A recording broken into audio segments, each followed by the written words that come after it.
So, like I said when I began, I'm not a researcher. For me, this has been really great. I've reviewed some of these papers, I've read some of these papers, I've been thinking all day, what am I going to say?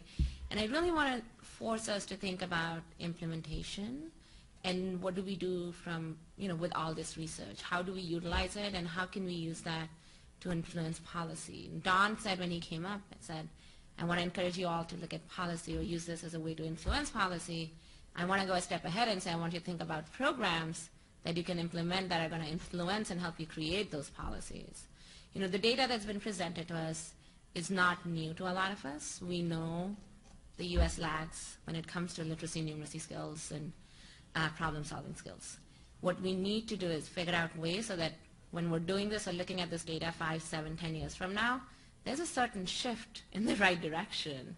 There is no point continuing to do this research if we're going to continue seeing those same differences 5, 7, 10, 20 years from now. If the longitudinal research shows us the same thing, then we failed as a system. We've created all these data points, we've created all these white papers, and we've done nothing. So I want us to really think about what we can do as practitioners, as some of us are practitioners or can influence practice and create programs so that we're able to shift that needle a little bit. One of the things that keeps coming up for me is adult education and where does it belong? Does it belong in the K through 12 system or does it belong in the higher education system? And I'm not sure anybody knows the answer necessarily because each state in the US looks at differently.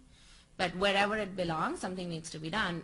And we need to figure out programs, strategies, career pathways, bridge programs, integrated programs, ESL programs, whatever they might be, that can help people move and really bridge them from where they are, whatever that literacy level is, numeracy level is, to where they need to be so they can be earning family-sustaining wages, no longer be employed in low-wage jobs, and really increase their own skill level, which is very important. We need to engage more stakeholders. So we have researchers in the room, and we have government in the room, and we have policy implementers, influencers, practitioners. We don't have employees in the room. Employers are going to be making a big difference to what we want them to do. We can't just say, let's just make the low-wage jobs disappear. Poof, they're gone, I wish. That's not going to happen. A lot of people are employed in these jobs. Employers have their skin in the game. We need to have industry and employers at the table. They need to take ownership for some of what's happening. They need to be involved in the strategies we come up with.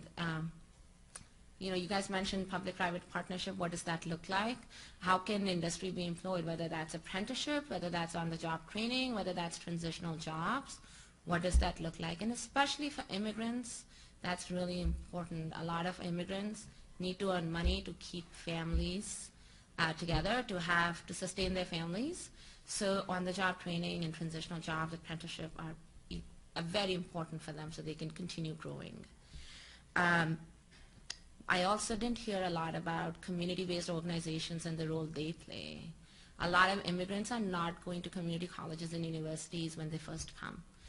That's not their first place of asking for help. That's not the first place they think of going. And when you look at the U.S. immigrant population as rightly presented by William, they're not as educated.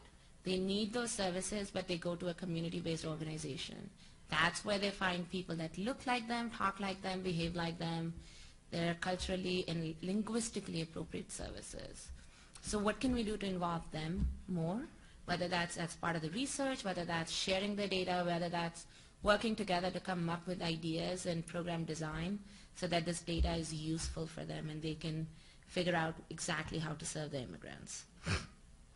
And last but not the least is how can we integrate digital learning into everything that they're doing.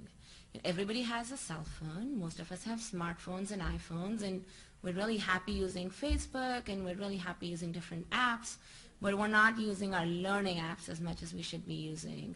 I was in Kenya a couple of years ago doing an evaluation project, and the first thing, and I was evaluating small business, mom and pop stores, and the first thing they said is, we have a Facebook account for our business, can you go like it?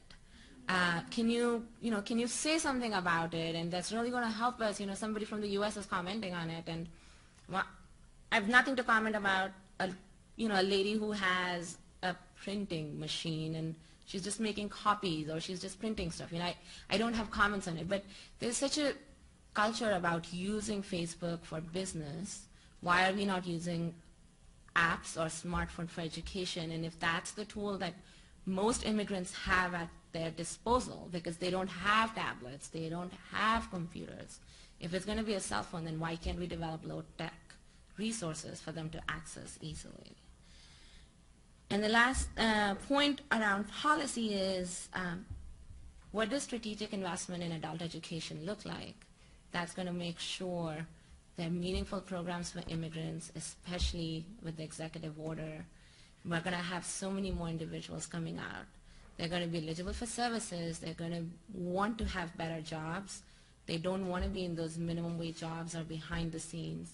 What is that going to look like, and how can we now make changes now so that, again, the ones that are coming out, the 5 million, are going to have better opportunities, but more so as their kids grow up. And we don't want to repeat this as they become young adults and we do this survey. So I just want to leave you with that thought. I'm going to keep my comments brief. I know we all want to get out. Just think about what we can do now, how we can use this data so that 10 years from now, this number is not the same. We're not in the same ballpark. We need to change. We need to move the needle. But we need to do something about it. The data is not going to do anything about it. We have to think about it practically. The data is just going to show us what we don't want to see, what we already know. So let's just think as we go back, even as researchers, who do we need to partner with? Who do we need to work with? So this is going to change. So we can make our research more meaningful and practical, except for just a bunch of white papers. And that's it.